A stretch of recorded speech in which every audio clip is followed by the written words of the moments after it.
fazendeiro endividado, imposto automóvel, perder tudo, mas o sacrifício da fé revelou um tesouro e quebrou a maldição da dívida. Pedro Gonçalves era um fazendeiro honesto do sertão, dono de uma propriedade de 20 hectares que tinha sido do pai dele e do avô. Antes disso, era terra boa, com pasto verde na época das chuvas e um açude que guardava água para os tempos secos. Pedro criava gado, plantava milho e feijão e sustentava a família com dignidade. A esposa, Laura, os 3 filhos pequenos e a mãe viúva que morava com eles. A vida não era farta, mas era tranquila, abençoada pelo trabalho honesto e pela fé que Pedro carregava no coração desde criança. Todo domingo, a família ia para a igrejinha da vila, onde Pedro agradecia a Deus pela saúde, pela terra e pelo pão de cada dia. Ele era homem de palavra, pagava as contas em dia, ajudava os vizinhos quando podia e acreditava que Deus sempre honrava quem vivia com retidão. Mas a vida, às vezes, testa a fé da gente de um jeito cruel, e Pedro estava prestes a enfrentar o teste mais duro da vida dele. Tudo começou quando uma seca violenta atingiu o sertão.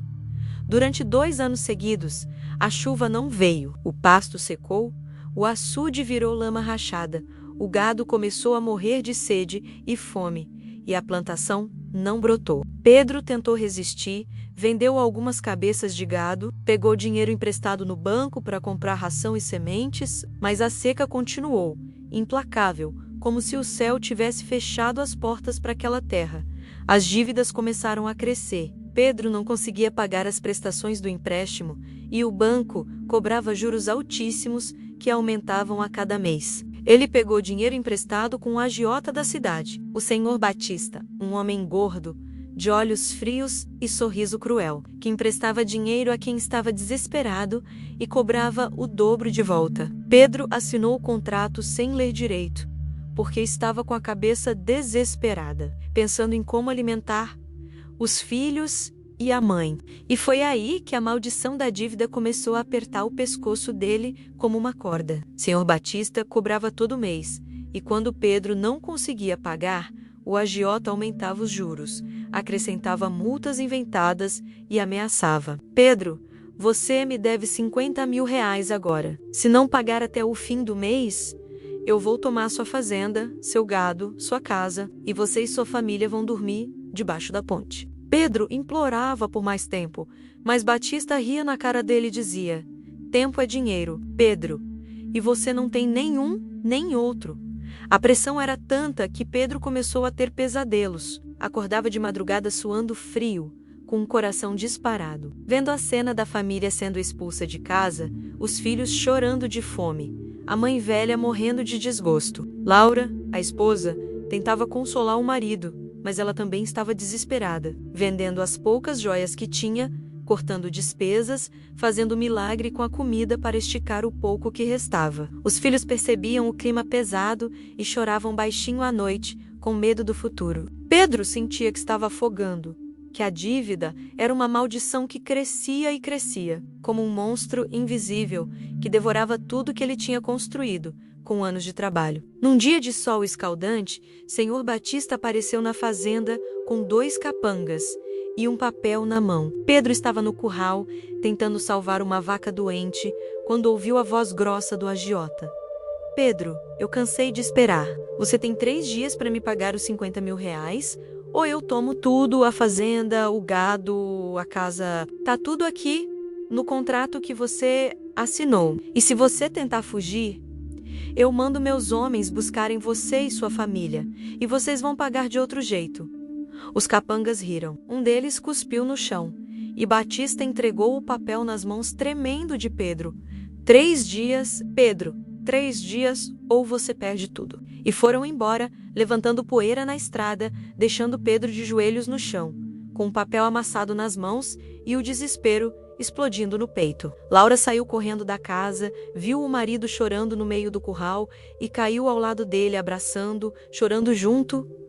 O que a gente vai fazer, Pedro? A gente não tem esse dinheiro, a gente não tem nada. Pedro olhou para a esposa, para os filhos que espiavam pela janela com os olhos assustados e sentiu que estava no fundo do poço, sem saída, sem esperança. A maldição da dívida tinha vencido, e ele estava prestes a perder tudo que amava. Comente aqui de qual cidade você está vendo o sofrimento com a dívida. Pedro passou os 2 primeiros dias dos 3 que Batista deu tentando de tudo. Foi no banco implorar mais tempo, mas o gerente disse que não podia fazer nada. Foi nos vizinhos pedir dinheiro emprestado, mas ninguém tinha, porque a seca tinha devastado todo mundo. Foi na cidade tentar vender o pouco gado que restava, mas ninguém queria comprar, porque os animais estavam magros e doentes. Pedro voltou para casa derrotado, com a cabeça baixa e o coração partido. Laura estava na cozinha, preparando a última saca de farinha que tinham,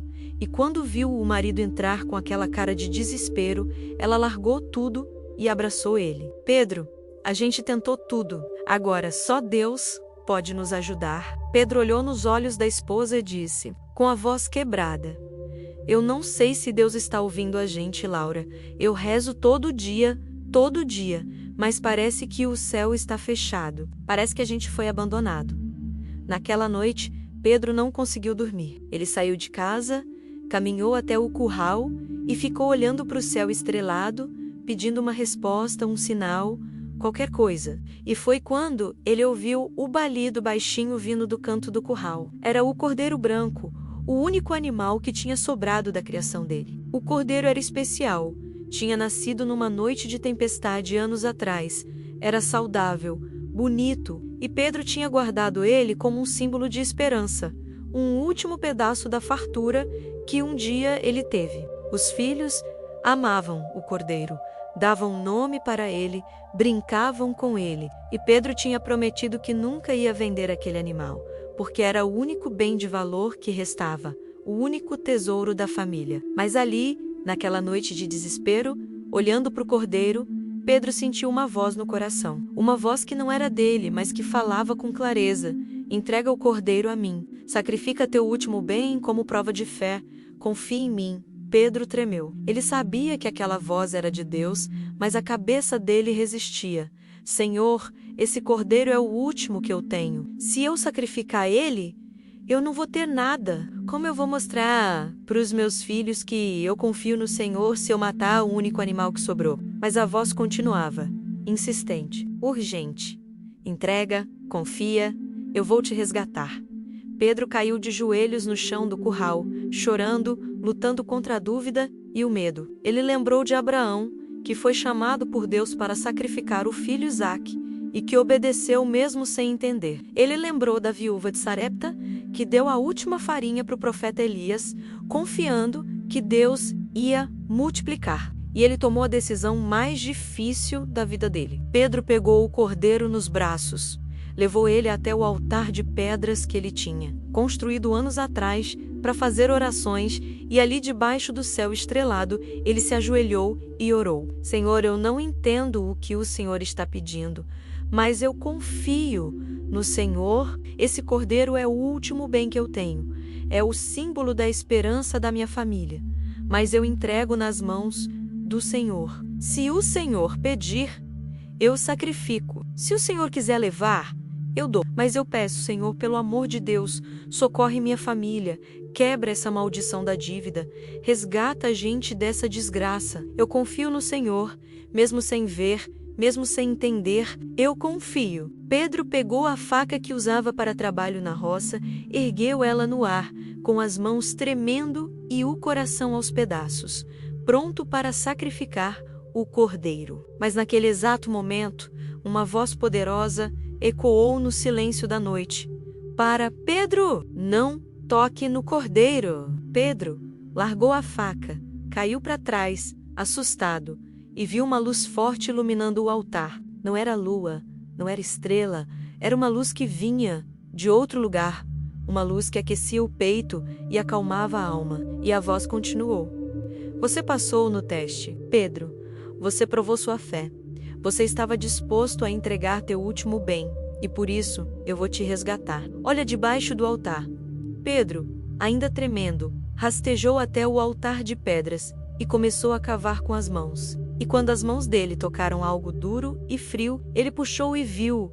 Era uma caixa de metal, enferrujada, antiga, mas pesada. Pedro abriu a caixa e dentro dela, brilhando sob a luz misteriosa, havia moedas de ouro, muitas moedas de ouro e joias antigas que pareciam ter sido enterradas ali há séculos. Pedro não conseguia acreditar. Ele pegou as moedas, as joias e chorou de joelhos, agradecendo a Deus pelo milagre, pelo resgate, pela fidelidade divina que nunca falha. Deixe seu amém se você teria coragem de sacrificar seu último bem por Deus. Pedro correu para casa com a caixa de tesouro nos braços. Acordou Laura e os filhos e mostrou o milagre que Deus tinha feito. Laura caiu de joelhos, chorando e louvando, e os filhos, mesmo sem entender direito, pulavam de alegria vendo os pais felizes pela primeira vez em meses. A mãe velha de Pedro, que tinha passado a noite rezando no quarto, saiu apoiada na bengala,